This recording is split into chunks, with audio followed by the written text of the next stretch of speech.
Hey everyone, in this video I want to talk about how to protect yourself from getting hurt while dating.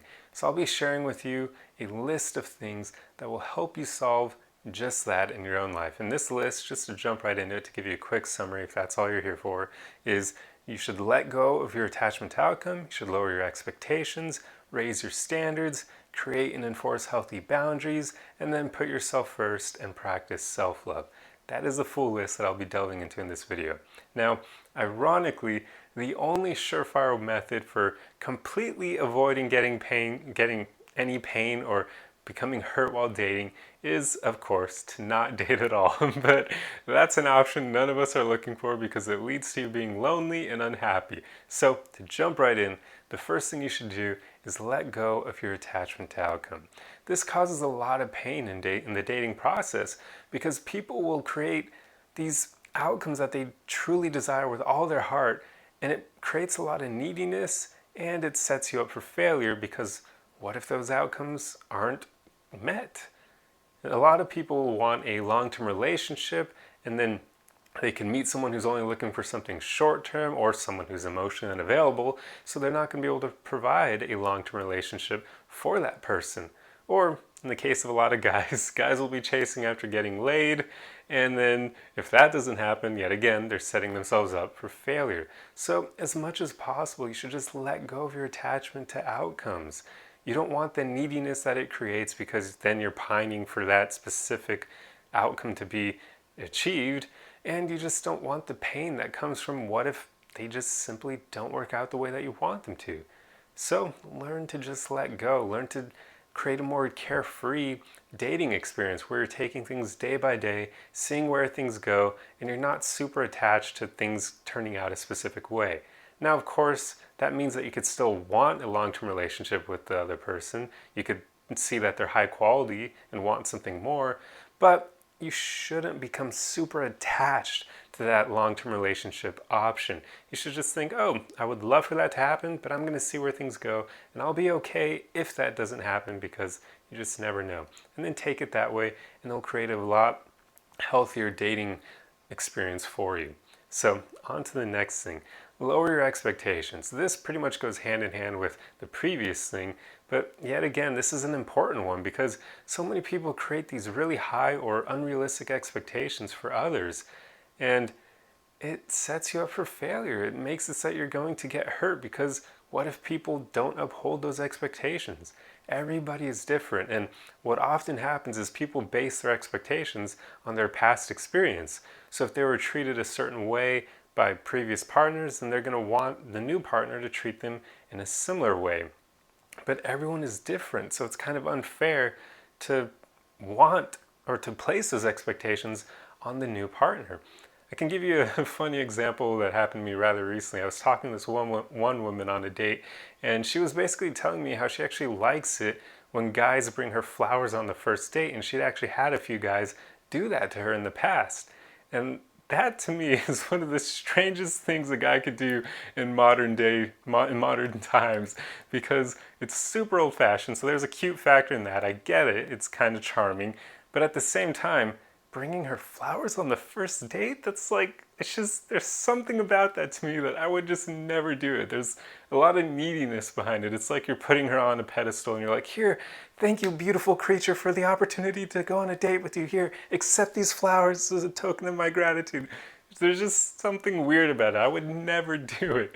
So immediately I told her, well, if you're looking for that, that's not me, obviously. I'm not the kind of guy to bring you flowers, and you have to be okay with that. So be careful with your expectations. You should always lower them because everyone is different. So don't expect people to do things like that, like bringing you flowers on the first day. I know that's a very specific example, but like I said, it's one I've encountered in the past, and it's a bit of a funny one. But anyway, on to the next thing. Raise your standards. This is a huge one. A lot of people get hurt because their standards are low.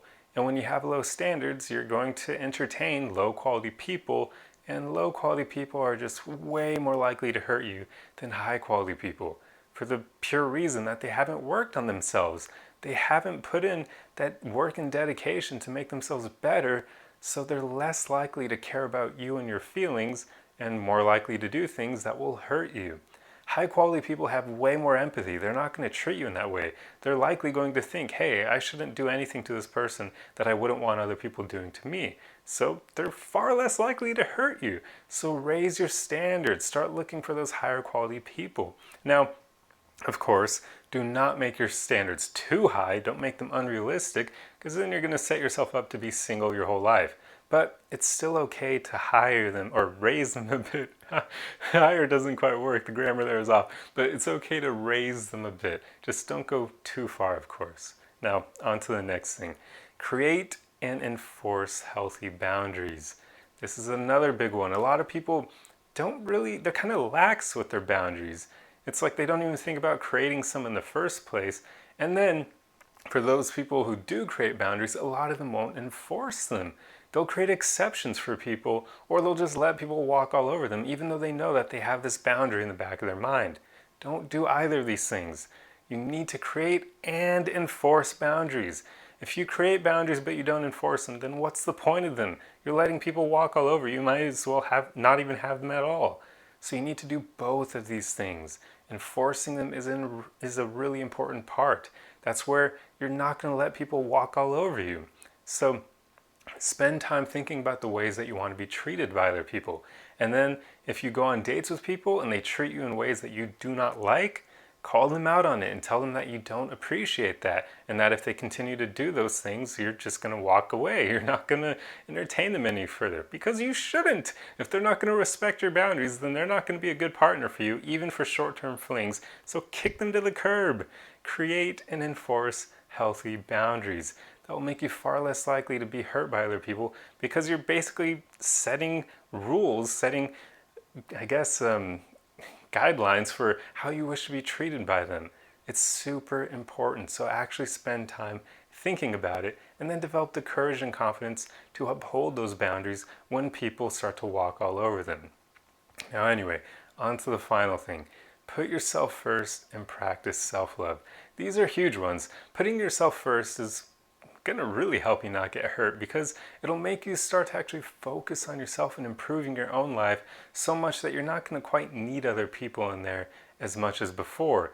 And when you lose that neediness of wanting to have someone in your life, it makes it a lot easier to avoid pain while dating, because you're not going to get super attached to people. You're not going to be super needy with them.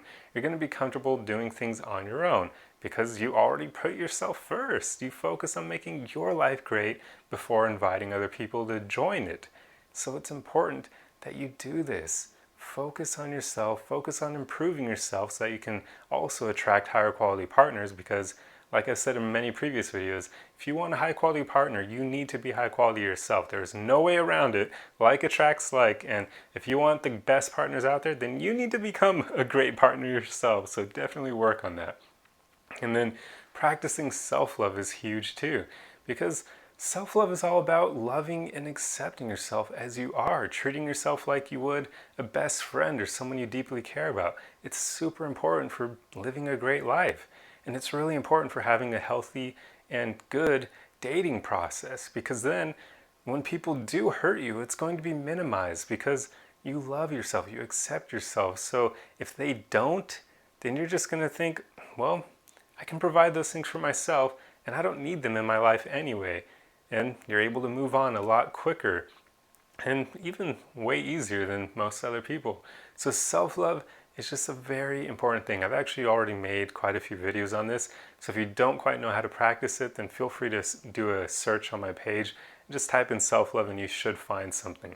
But it's very important for a good and healthy dating process. So start practicing it. It will help you immensely with not getting hurt while dating. So anyway, that's basically the gist of this video. And just to summarize those points one last time, they are: let go of your attachment to outcome, lower your expectations, raise your standards, create and enforce healthy boundaries, and then of course, put yourself first and practice self-love. These are the tips that will help you basically diminish the chance of you getting hurt while dating, or it'll make it so that if you do get hurt, it won't be as bad as before, because you're practicing these things that will naturally make it easier for you to handle the pain or avoid it entirely. But anyway, I hope this video helped you, and I'll see you guys in the next one. Arrivederci!